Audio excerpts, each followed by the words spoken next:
सोने में आग और चांदी में उबाल। जी हाँ, कमोडिटी मार्केट में इन दिनों कुछ ऐसा ही मंजर देखने को मिल रहा है दोस्तों। ग्लोबल टेंशन के बीच जो है बुलियन मार्केट में इसी तरह खलबली ने निवेशकों के चेहरे पर चमक तो ला दी है, लेकिन सवाल वही है कि आगे क्या क्या सोना 2 लाख की तरफ बढ़ रहा है और क्या चांदी वाकई $100 का आंकड़ा छू लेगी।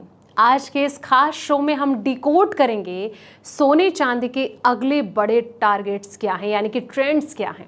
नमस्कार, मैं हूं आपके साथ संध्या बिष्ट और आप देख रहे हैं द इकोनॉमिक टाइम्स हिंदी। दोस्तों, भारत में सोने और चांदी की कीमतों में हाल के दिनों में उतार चढ़ाव देखने को मिल रहा है। इस हफ्ते दोनों कीमती धातुओं में गिरावट दर्ज की गई है, जिससे कि निवेशकों में असमंजस की स्थिति बनी हुई है। वो काफी कंफ्यूज भी हैं। हालांकि विशेषज्ञ मानते हैं कि ये जो गिरावट है अस्थायी हो सकती है और आगे बाजार में नई तेजी देखने को मिल सकती है, ऐसा प्रेडिक्शन किया जा रहा है।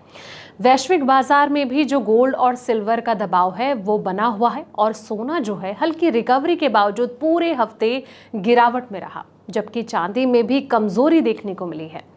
अमेरिका ईरान जंग के चलते दोस्तों बाजार में अनिश्चितता बढ़ती जा रही है, जिसका जो असर है निवेशकों के फैसले पर साफ तौर पर नजर आ रहा है। अब सवाल ये कि आखिर गिरावट के पीछे के कारण क्या है, कौन से वो बड़े टारगेट्स हैं। तो सोना चांदी की कीमत में कमजोरी का सबसे बड़ा कारण कच्चे तेल की बढ़ती कीमतें हैं और मजबूत डॉलर माना जा रहा है। तेल की जो कीमत है वो बढ़ने से महंगाई बढ़ती है, जिससे कि ब्याज दरें लंबे समय तक ऊंची रह सकती हैं। अब इसका जो सीधा असर है गोल्ड और सिल्वर जैसे निवेश ऑप्शन पर पड़ता है, क्योंकि इन पर रिटर्न जो है अपेक्षाकृत कम हो जाता है। दोस्तों, बाजार में अनिश्चितता का माहौल भी लगातार बना हुआ है। अंतर्राष्ट्रीय स्तर पर अमेरिका और ईरान के बीच जो है तनाव, साथ ही अन्य देशों के बीच चल रही कूटनीतिक गतिविधियों ने बाजार को अस्थिर बना रखा है। निवेशक जो हैं वो फिलहाल सतर्क नजर आ रहे हैं और बड़े फैसले लेने से जो हैं बचते भी नजर आ रहे हैं। यही वजह है कि सोने चांदी की जो कीमतें हैं एक सीमित दायरे में घूम रही है।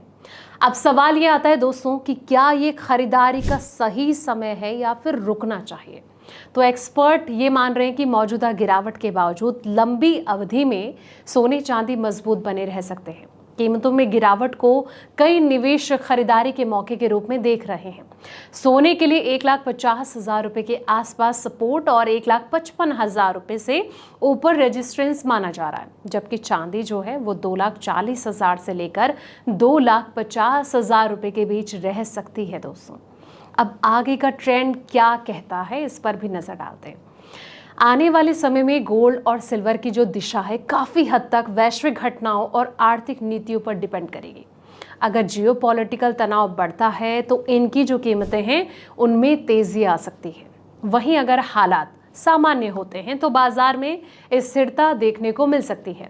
ऐसे में निवेशकों को सोच समझकर और लंबी अवधि यानी कि लॉन्ग टर्म के नजरिए से निर्णय लेना चाहिए। यही एक्सपर्ट भी कह रहे हैं कि शॉर्ट टर्म के लिए थोड़ा बचना चाहिए, मिड टर्म के लिए भी बचना चाहिए, लेकिन कहीं ना कहीं जो एक डिसीजन है वो लॉन्ग टर्म की तरफ ही जाना चाहिए। तो फिलहाल आपको क्या लगता है कि इस हफ्ते कैसे रहने वाली है सोने और चांदी की चाल? कमेंट सेक्शन में अपनी राय जरूर दें। ऐसे ही तमाम अपडेट्स के लिए दोस्तों आप बने रहिए हमारे साथ और देखते रहें द इकोनॉमिक टाइम्स हिंदी।